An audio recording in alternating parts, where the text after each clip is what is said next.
നാം ഇന്ന് സംസാരിക്കുന്നത് മലയാള സിനിമയിലെ രസകരമായ 3 കൗതുകങ്ങളെക്കുറിച്ചാണ്.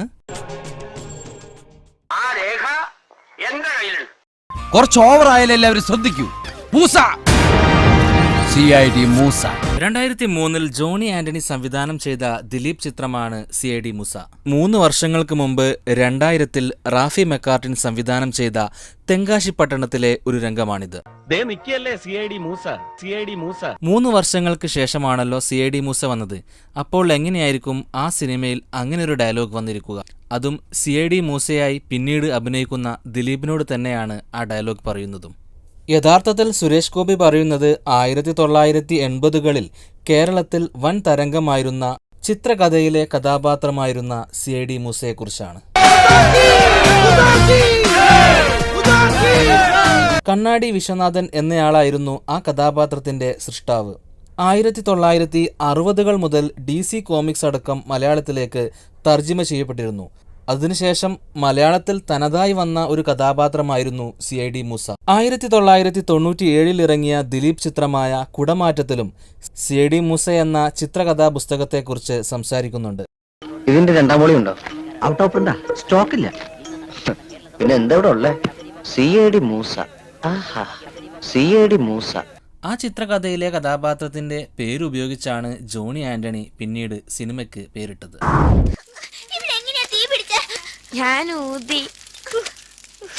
ഊതിയോ? അതെങ്ങനെ? ഇങ്ങനെ. 1984 മലയാളം, തമിഴ്, തെലുങ്ക്, ഹിന്ദി ഭാഷകളിലായി ഇറങ്ങിയ ഇന്ത്യയിലെ ആദ്യത്തെ 3D ചിത്രമാണ് മൈ ഡിയർ കുട്ടിച്ചാത്തൻ. മന്ത്രവാദിയെ തളയ്ക്കണം, നിധി കൈക്കലാക്കണല്ലേ. കലാഭവൻ മണിയുടെ ആദ്യ ചിത്രം 1995 ഇറങ്ങിയ അക്ഷരം എന്ന സിനിമയാണ്. അപ്പോൾ എങ്ങനെയാണ് 1984 ഇറങ്ങിയ മൈ ഡിയർ കുട്ടിച്ചാത്തനിൽ കലാഭവൻ മണിയെ കാണുന്നത്? അതിന് കാരണം 1997 മൈ ഡിയർ കുട്ടിച്ചാത്തൻ റിലീസ് ചെയ്യുകയുണ്ടായി.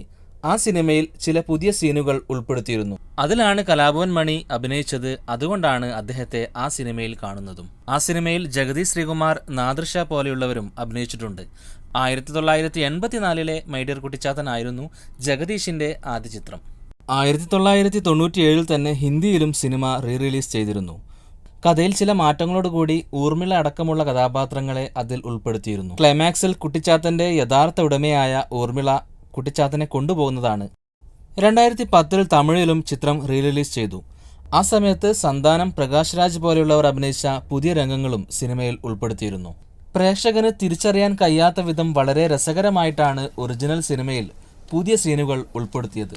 യഥാർത്ഥ സംഭവങ്ങളുടെ ദൃശ്യങ്ങളെ സിനിമയിൽ പുനരാവിഷ്കരിച്ചതിനെക്കുറിച്ച് സംസാരിച്ച വീഡിയോയിൽ ചാലക്കുടിക്കാരൻ ചങ്ങാതി എന്ന സിനിമയിൽ കലാഭവൻ മണിയുടെ ആദ്യ സിനിമയിലെ രംഗം പുനരാവിഷ്കരിച്ചത് കാണിച്ചിരുന്നു. കലാഭവൻ മണിയുടെ ആദ്യ രംഗം തിയേറ്ററിൽ കാണിച്ചിട്ടില്ല എന്നായിരുന്നു വിനയന്റെ ഭാഷ്യം. അക്ഷരം എന്ന കലാഭവൻ മണിയുടെ ആദ്യ മലയാള സിനിമയിൽ പക്ഷേ ആ രംഗം കാണിക്കുന്നുണ്ട്. എന്നാൽ 1991 കലാഭവൻ മണി അഭിനയിച്ച ഒരു തമിഴ് സിനിമയിലെ രംഗത്തിലാണ് മണിയുടെ മുഖം കാണാതെ പോയത്. വിജയകാന്ത് നായകനായ ക്യാപ്റ്റൻ പ്രഭാകരൻ എന്ന സിനിമയിൽ.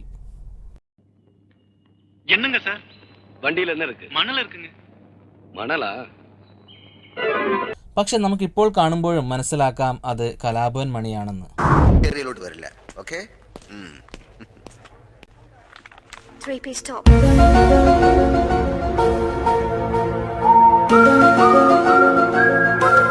കഴിഞ്ഞ വീഡിയോയിൽ ഓസ്ട്രേലിയ എന്ന റിലീസ് ചെയ്യാതെ പോയ രാജീവ് അഞ്ചൽ സിനിമയെക്കുറിച്ച് സംസാരിച്ചു. 2004 രാജീവ് അഞ്ചൽ സംവിധാനം ചെയ്ത് ഇംഗ്ലീഷ്, മലയാളം എന്നീ ഭാഷകളിൽ ഇറങ്ങിയ സിനിമയാണ് മെയ്ഡ് ഇൻ USA. ഇംഗ്ലീഷിൽ സിനിമയുടെ പേര് നത്തിങ് ബട്ട് ലൈഫ് എന്നായിരുന്നു. ആ സിനിമയിൽ നായിക കാവേരിയായിരുന്നു. ആ സിനിമയിൽ തന്നെ കാവേരി ബാലതാരമായും അഭിനയിക്കുന്നുണ്ട്.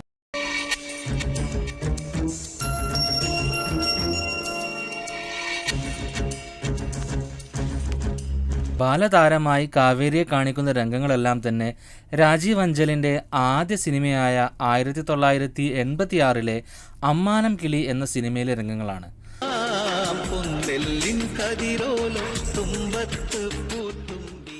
രാജീവ് അഞ്ചലിൻ്റെ ഓസ്ട്രേലിയ പോലെ തന്നെ ആ സിനിമയും തിയേറ്ററുകളിൽ റിലീസായിരുന്നില്ല. ചിത്രീകരണം പൂർത്തീകരിച്ച ആ സിനിമ മേളകളിൽ പ്രദർശിപ്പിച്ചതായി പറയപ്പെടുന്നു.